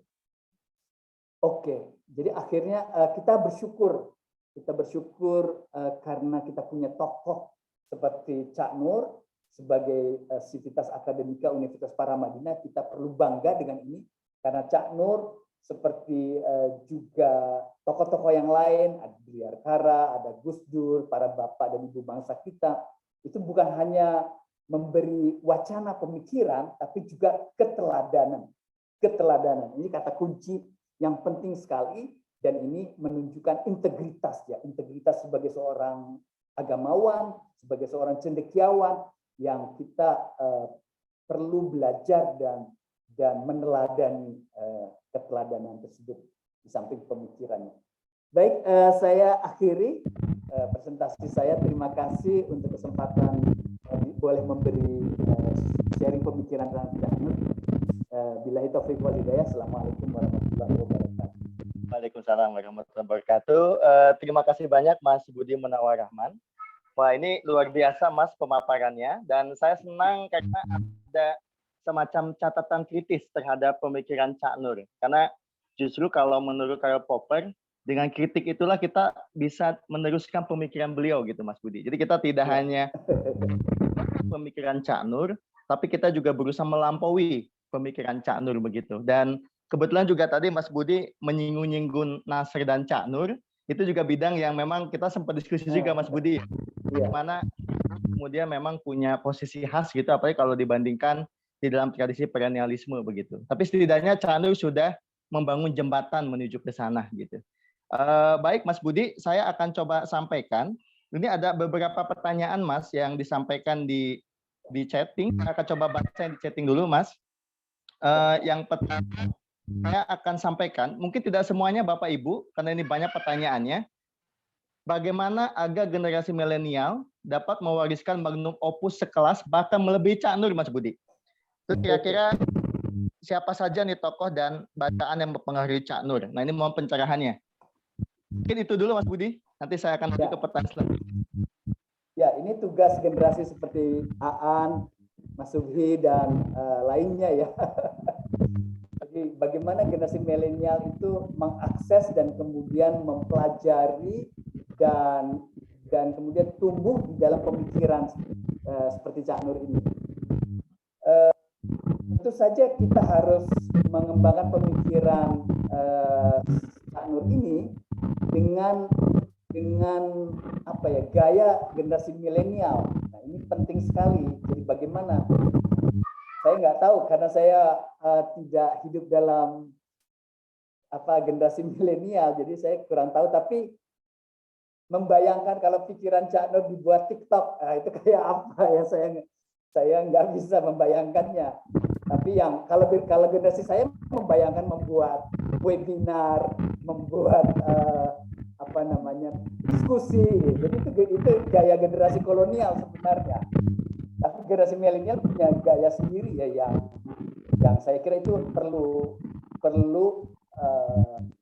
ada lembaga yang mungkin Universitas Paramadina juga perlu memikirkan bagaimana itu bisa disederhanakan ya, sehingga mudah dicerna oleh generasi milenial itu. Iya, Mas Budi. Nah, barangkali itu juga Mas Budi ya, kenapa kita perlu nanti diskusi serius juga, Mas. Karena tadi ada usul Mas Budi juga untuk menyusun Nurholis Majid Studies. Nah, barangkali juga diantaranya bisa diskusi juga, Mas, bagaimana memperkenalkan itu juga kepada generasi muda sekarang yang memang ya orang menyebutnya generasi TikTok dan lain sebagainya begitu. Karena kalau tidak juga kita tertinggal, kan faktanya begitu. Ya. Saya nanti akan beri juga kesempatan kepada Bapak Ibu yang mau bertanya langsung, tapi saya izinkan satu kali membaca lagi di sini. Saya akan bacakan karena ini banyak, Mas. Nah, ini dari Muhammad Ihsan, Mas. Apakah untuk merangsang dan melanjutkan pikiran Cak Nur, kita mesti menjadi neomodernis seperti beliau atau beyond modernis, Mas Budi? Silakan, Mas Budi. Ya, itu tergantung kita maunya kemana. Sebenarnya ada ruang kebebasan dan ini sangat diapresiasi oleh Cak Nur. Jadi Cak Nur itu orang yang mengapresiasi kalau penerusnya itu tidak copy paste, tapi menjadi istilah Aan tadi melampaui Cak Nur. Nah, bagaimana cara melampauinya itu terserah dari kita ya. Apa potensi kita, bakat kita, dan juga minat kita ya. Ada teman saya yang misalnya melanjutkan pikiran Cak Nur dengan lurus seperti Cak Nur. Ada yang sama sekali revolusioner dan menganggap pikiran Cak Nur itu tidak punya fondasi dan dia bikin yang baru. Jadi kalau kita lihat pemikiran Islam pasca Cak Nur, itu ada banyak sekali variannya. Dan kita sudah bisa memetakannya sekarang ini. Dan orang boleh melanjutkan Cak Nur dengan neomodernismenya, tapi boleh juga memperbaharui neomodernismenya. Cak Nur sendiri adalah orang yang begitu. Dia dulunya seorang modernis lah, modernis Masyumi, tapi dia menjadi neomodernis setelah dia melihat kompleksitas dari pemikiran Islam di dunia modern yang perlu dikembangkan lebih lanjut. Maka kita mendapatkan isu-isu neomodernis dari Cak Nur yang berbeda dengan isu-isu modernis dari guru-gurunya Cak Nur seperti Pak Natsir, Hamka, dan sebagainya. Dan juga dari segi ke-NU-annya Cak Nur ya, tradisi NU yang di Jombang, Cak Nur sudah berbeda sama sekali. Jadi ada banyak jalan bisa kita tempuh. Tapi yang penting bahwa niat kita adalah memang mau melanjutkan pemikiran Cak Nur. Innamal a'malu binniyat, kan begitu. Baik, Mas Budi. Mas, biar adil, Mas, saya beri kesempatan ke penanya langsung, Mas ya. Tapi saya mohon, saya akan persilahkan ini kepada Mas Hafid Paronda dulu. Abdul Hafid Paronda. Silakan, Mas Abdul Hafid. Bisa langsung ditanyakan, Mas. Singkat saja, Mas. Ada, Mas Abdul Hafid? Mungkin nggak bisa di-unmute itu, unmute-nya susah. Bantu aja dari sini. Ya, sudah saya ini kan. Iya, sudah unmute. Terima kasih. Ya, silakan. Assalamualaikum warahmatullahi wabarakatuh. Selamat sore dan salam sejahtera bagi kita semua. Ini ya sebenarnya mau agak-agak ini dikit tapi nggak boleh terlalu panjang. Jadi yang pasti bahwa memang kerja kemuliaan sebagaimana dilakukan Cak Nur pasti belum selesai dengan 3 agenda tersisa yang tadi sudah ditarakan Mas Budi ya. Nah, hanya saya melihat sebelum bertanya bahwa ibaratnya chef, dia bisa membuat makanan apa saja dengan baik karena materialnya tersedia dan dia sudah kuasai. KKA bisa dilakukan oleh Cak Nur sampai dampaknya berimbas hegemonik, kata Bro Nisen sampai hari ini, karena beliau menguasai bahan itu. Nah, karena itu ada 3 hal yang nanti juga saya mempertanyakan ini. Harus ada revitalisasi tentang modal keberagaman Cak Nur itu. Jadi dia menguasai katakanlah kitab gundul, menguasai bahasa Arab ya, dengan kemudian yang kedua integrasi. Jadi 4 studi Islam itu perlu diintegrasi seperti yang juga sudah ditawarkan Cak Nur kan. Jadi teologi, falsafah, ya teologi kalam, falsafah, fikih ya dan tasawuf ya. Itu nggak bisa dipisah-pisah. Dan yang ketiga yaitu transformasi karena inklusivitas membutuhkan transformasi. Kalau itu tidak dilakukan maka sisi gelap yang tersisa, kemudian intoleran yang radikal juga civic pluralism itu nggak bakal bisa dikembangkan. Nah pertanyaan saya, adakah program yang serius dalam waktu yang sangat singkat untuk coba di-endorse atau dikembangkan sehingga pembibitan Cak Nur atau beyond Cak Nur itu insya Allah bisa menjemput hadirnya rahmatan lil alamin yang sesungguhnya. Terima kasih. Assalamualaikum warahmatullahi wabarakatuh. Mas Hafid dari mana ini? Ya, saya dari Universitas Islam 45, Bekasi. Terima kasih Pak Hafid ya. Ya. Terima kasih Pak. Ya. Ya. Yang bisa menjawab saya kira Aan ini dan teman-teman di Universitas Paramadina. Jadi bagaimana bisa mengembangkan kader pemikiran Cak Nur ini, saya kira itu menjadi agendanya Universitas Paramadina karena tanpa kader, kalau kita membiarkan ini laissez-faire gitu ya, membiarkan ya sudah kita lihat apa yang terjadilah gitu ya. Mungkin bisa terjadi, mungkin bisa tidak terjadi apa-apa. Tapi kalau direncanakan bahwa Universitas Paramadina akan mendorong tumbuhnya kader-kader yang meneruskan pemikiran Cak Nur dengan program yang dirancangnya, itu akan terjadi. Saya setuju dengan Pak Hafid bahwa memang ini perlu dipikirkan dan ini saya kira bisa dijadikan agenda yang didiskusikan di Universitas Paramadina nanti. Terima kasih Pak Hafid. Sama-sama, makasih Pak Ad. Ini Mas Budi, Mas Budi, ini mohon maaf Ya. dari Jailani Tamaka. Saya kasih kesempatan Mas, silakan Mas Jailani Tamaka untuk menyampaikan langsung Mas. Singkat saja Mas ya. Ya, terima kasih Mas Budi, Pak An ya. Assalamualaikum warahmatullahi wabarakatuh. Waalaikumsalam. Saya senang sekali nih ikut Mas Budi pada sore hari. Tapi menurut saya ada satu yang kurang dari tema pokok yang yang jarang diekspos oleh kita semua. Saya merasa Cak Nur itu, atau saya berpikir Cak Nur itu seorang pemikir strategi kebudayaan. Nah ini yang dipakai, strategi kebudayaan. Jadi Cak Nur itu bagaimana dia menjadikan pikiran-pikirannya itu menjadi sebuah rekayasa sosial untuk transformasi sosial. Jadi kalau kita melihat misalnya waktu tahun 70-an dia menggunakan pikiran Islam yes, partai Islam, politik Islam no dan sebagainya. Itu kan untuk menjawab bagaimana kita mengalami sakit politik pasca G30S ya. Yang pada waktu itu begitu bagaimana politik Islam itu dan politik identitas begitu menyakitkan seperti itu sehingga menimbulkan konflik yang luar biasa. Nah ini saya kira mungkin mengapa Pak Cak Nur berikan ini kan paduan Cak Nur sebagai intelektual sebagai aktivis. Jadi strategi kebudayaan ini muncul karena Pak Cak Nur itu sebagai seorang aktivis. Misalnya kalau dia bukan seorang aktivis, hanya seorang intelektual murni, dia mungkin hanya berwacana seperti itu. Tapi dia selalu berpikir seperti itu. Dan sebenarnya kalau kita lihat buku-bukunya Cak Nur itu kan semuanya berpikir tentang strategi kebudayaan, misalnya tentang keindonesiaan, tentang kebangsaan, dan hampir nyaris Cak Nur tidak pernah nulis buku tentang Islam inklusif, seperti itu nggak ada kan, kecuali mungkin hanya kita menyimpulkan dari pikiran beliau kan. Tapi buku sendiri tentang diri kan tidak ada sebenarnya. Tapi kan lebih misalnya Islam dan kemodernan dan keindonesiaan kan seperti itu. Gitu. Dan terakhir saya kira mungkin justru dalam buku Mas Budi yang terakhir yang karya lengkap Nurul Majid menempatkan buku Indonesia kita di terakhir yang seakan-akan tidak penting gitu ya.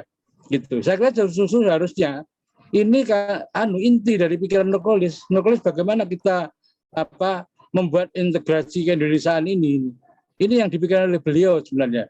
Sebenarnya tema Islam inklusif dan sebagainya itu untuk menjawab strategi kebudayaan ini menurut saya seperti itu. Nah ini yang menurut saya tidak banyak dielaborasi oleh orang-orang. Kalau kita membandingkan mungkin bisa juga kita bandingkan dengan Ronggo Warsito. Ronggo Warsito itu pemikir tahun awal 20 di Jawa, Mataram. Dia sudah mulai memikirkan tentang Kalimatun Sawat, temu Islam dan Jawa yang hasilnya banyak direlatifkan dengan kejawen atau mungkin sinkretisme Jawa itu seperti itu. Padahal menurut saya tidak itu. Kalau itu banyak mengambil dari tema yang dikembangkan oleh dari kitab Tuhfah yang dikarang oleh Muhammad Fadilah dari India. Nah, kita Tuhfah al-Mursalah, seperti itu. Nah kemudian kalau kita lanjut lagi, mungkin bisa disandingkan juga dengan Romo Mangun. Romo Mangun pernah mengelaborasi pemikiran tentang generasi pasca Indonesia. Generasi pasca Indonesia itu Romo Mangun mengangankan bahwa kita sudah harusnya tidak hanya mengatasi etnis, tapi sudah mengatasi keindonesiaan menuju masyarakat global yang ditandai dengan berkembangnya sains seperti itu dan peradaban seperti itu. Tapi sayangnya sampai hari ini kita melihat bagaimana politik identitas mengumpulkan kembali, tapi kita tidak ada yang mengelaborasi pikiran Cak Nur tentang strategi berani ini gitu. Padahal seharusnya ini justru menjawab persoalan tentang mengemukakannya kembali politik identitas di Indonesia saat ini. Terima kasih. Wassalamualaikum warahmatullahi wabarakatuh. Waalaikumsalam. Mana? Ya. Kampus mana? Dari Bangka, Pak. Ya, baik, makasih Pak Jalan. Makasih banyak. Baik Mas Budi, tadi Pak Jailani menyoroti tentang strategi kebudayaan gitu. Tapi lebih ke sana arahnya. Silakan Mas Budi memberi tanggapannya. Oke, makasih Mas Zailani Tamakka. Jadi saya setuju dengan pikiran Anda. Jadi memang Cak Nur itu sangat kuat dalam berpikir tentang strategi kebudayaan. Walaupun dia tidak pernah punya buku tentang yang berjudul strategi kebudayaan, gitu, atau bahkan karangan pun nggak ada. Karena memang Cak Nur itu tipe dari pemikir yang tidak menulis buku dalam arti formal. Ya. Kalaupun boleh disebut buku, satu-satunya buku Cak Nur itu adalah Indonesia Kita. Itu satu-satunya buku Cak Nur yang ditulis dari awal sampai akhir oleh Cak Nur sendiri, diselesaikan dalam beberapa bulan lah dalam perjalanan termasuk umrohnya Cak Nur untuk mempersiapkan pada waktu itu ada pemilu 2004 ya. Nah, yang lainnya buku-buku Cak Nur yang lainnya itu kategorinya non-book karena itu kumpulan karangan yang dikumpulkan, disunting, dikasih judul oleh editornya. Jadi yang bertanggung jawab itu para editornya. Kalau ada kesalahannya, editor kan, nasib editor kan selalu begitu. Kalau bukunya baik, yang dipuji adalah pengarangnya, tapi kalau bukunya bagus, yang dicela adalah editornya. Itu nasib para editor. Nah, jadi itu buku-buku Cak Nur seperti itu. Yang Anda sebut buku Indonesia Kita sebagai buku yang saya uraikan terakhir, itu hanya karena kronologi saja. Dan kebetulan tahap itu adalah tahap yang belum dikembangkan oleh Cak Nur tentang keindonesiaan dan kemodernan. Nah, saya setuju dengan Mas Tamaka bahwa buku Indonesia Kita itu adalah, kalau istilah saya, pemikiran Cak Nur in a nutshell. pemikiran Cak Nur dalam bentuk ringkasnya, cukup baca buku itu. Dan itu memang menarik sekali karena itu Cak Nur tulis sendiri ya, dan semua yang dia sudah pikirkan masih muncul di dalam buku tersebut yang hanya berapa, mungkin tidak sampai 200 halaman, tapi gagasannya kuat sekali, dan kalau kita mau cari uraiannya kita tinggal cari di buku yang lain. Nah, tapi seperti yang saya kemukakan tadi, buku ini adalah awal dari pemikiran Cak Nur tentang keindonesiaan dan kemodernan. Belum terelaborasi lebih mendalamnya. Kita harus mencari-cari bagaimana elaborasi yang lebih mendalam. Bahkan kalau perlu kita harus merekonstruksi berdasarkan pemikiran sekarang. Sebagai satu contoh ya, isu gender. Nah, isu gender saya pernah konsultasi ini dengan Ibu Lis Markus, dan sebagai seorang yang mengerti tentang Islam dan gender dan keindonesiaan, Mbak Lis kemudian mencoba merekonstruksi pandangan Cak Nur tentang gender, dan jadilah satu artikel yang pernah dibicarakan di dalam acara Haul Cak Nur, dan di situ kita menyadari bahwa pemikiran Cak Nur itu betul-betul jauh ke depan, tapi Cak Nurnya sendiri tidak pernah menulis itu rekonstruksi. Nah, itu yang bisa kita lakukan sekarang. Terakhir, soal strategi kebudayaan, Cak Nur memang orang yang berpikir tentang strategi kebudayaan. Misalnya dia mengatakan di dalam buku Indonesia Kita, betapa kalangan Muslim itu mengalami marginalisasi, ya, terpinggirkan sejak zaman kolonial. Tapi itu pasti akan berubah dalam waktu yang tidak terlalu lama karena adanya intellectual booming, dan intellectual booming ini adalah tumbuhnya atau munculnya sarjana-sarjana Muslim yang generasi pertama. Mereka adalah orang dari generasi Muslim yang pertama yang mengenyam pendidikan tinggi. Dan kalau di masa Cak Nur, pendidikan tingginya itu definisinya S1. Tapi kalau sekarang pasti S3. Sekarang kita sudah lihat banyak sekali anak-anak kiai dan juga kiainya yang mengejar S3. Jadi kalau ada seorang peneliti pesantren dan madrasah, Karl Standring, menulis disertasi tentang dari kiai ke DRS. Jadi waktu dia menulis itu, dia melihat para kiai banyak sekolah untuk mendapatkan gelar DRS. Tapi sekarang para kiai mencari gelar S3.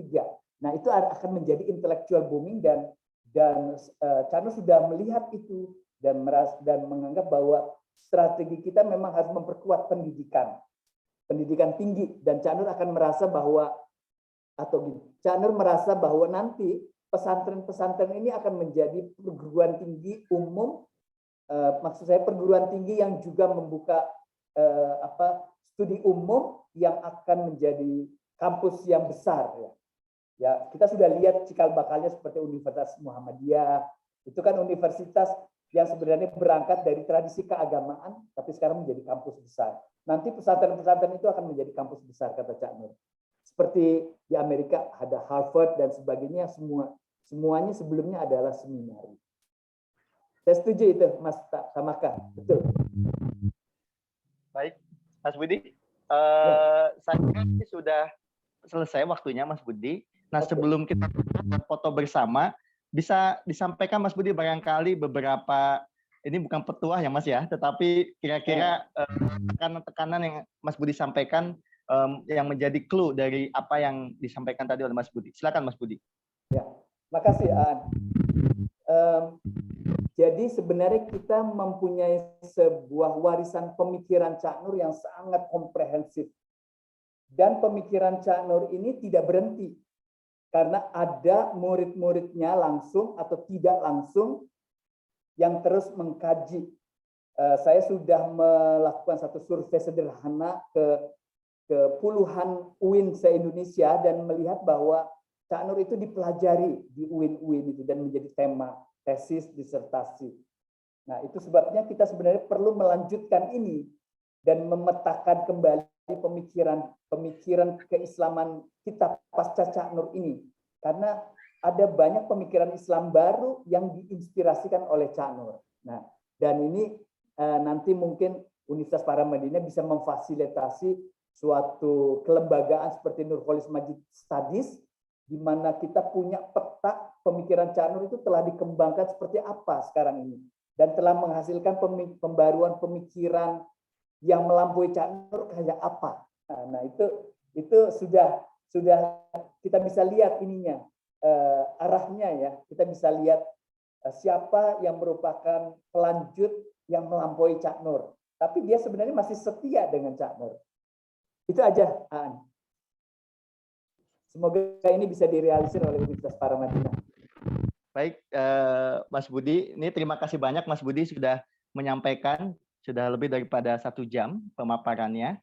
Sekaligus juga tadi beberapa hal-hal yang menjadi follow up lah, dan kiat-kiat kira-kira bagaimana cara-cara untuk melampaui kira-kira apa yang sudah dirintis oleh Cak Nur. Dan menurut saya ini sangat bagus sekali Mas Budi, dan saya pribadi sebagai pengkaji Cak Nur, Mas Budi merasa banyak insight baru yang saya dapatkan dari pidato kebudayaan yang tadi Mas Budi sampaikan begitu. Dan kepada seluruh hadirin yang mengikuti dari awal, kami mohon maaf tidak bisa menyampaikan semua pertanyaannya karena keterbatasan waktu. Adapun untuk bahan-bahan sudah kami kirimkan juga, ada di chat kami, itu hanya kami kirimkan. Kalau ada yang belum dapat, silakan diisi absensi. Nanti panitia akan mengirimkan kepada Bapak Ibu yang hadir pada kesempatan sore hari ini. Baik, sebelum kita sama Mas Budi, kita akan foto bersama. Jadi kepada Bapak Ibu tolong untuk dimunculkan wajahnya, karena wajah itu menjadi satu kenangan kita ya. Jadi silakan ditampilkan wajahnya, jangan disembunyikan, supaya menjadi dokumentasi bahwa kita pernah menyelenggarakan satu pidato kebudayaan yang penting yang akan menjadi titik balik dari pengembangan pemikiran Cak Nur di Indonesia ini. Jadi kepada Bapak Ibu silahkan, nanti saya akan bantu menghitung karena ada Mbak Maida, Mbak Mei. Iya Pak, siap. Saya Baba nanti apa ya? Mbak Mei yang kasih Bapak ya, silakan. Karena Mbak Mei yang ngambil foto, bisa dihitung. Ya, Bapak Ibu silakan membuka kameranya. Saya hitung ya. Hitungan ketiga akan saya take. Ini ada 5 layer. Layer pertama 1, 2, 3. Bentar ya Bapak Ibu.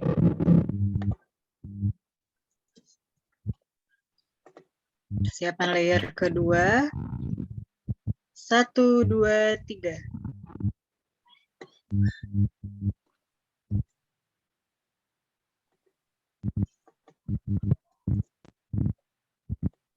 Layer ketiga 1, 2, 3.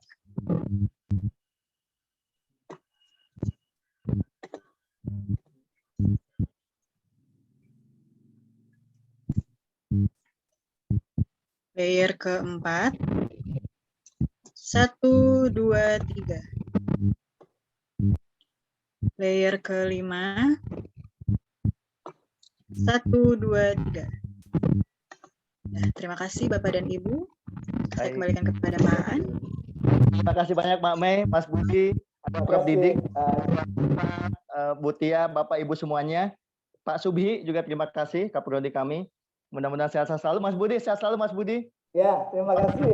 Terima kasih Bapak sekalian. Kita banyak teman-teman kita juga Mas Budi, ada Pak Yusuf Sutanto tadi hadir dan kawan-kawan lainnya yang akan terus lah ya Mas, kita akan melanjutkan inilah menjadi program-program selanjutnya. Tadi tawaran Mas Budi tentang Nurholis Majid Studies itu akan kami diskusikan Mas Budi secepat mungkin dengan Pak Rektor juga, karena tadi juga Pak Didik sudah menyetujui itulah kayak begitu. Terima kasih terima kasih kepada Bapak. Terima kasih Prof. Didi, terima kasih Ibu Tia, terima kasih Ibu Fat. Kang Aan juga terima kasih. Bapak Ibu yang hadir di sini, terima kasih. Ya, terima kasih banyak. Terima kasih. Assalamualaikum warahmatullahi wabarakatuh. Waalaikumsalam warahmatullahi wabarakatuh.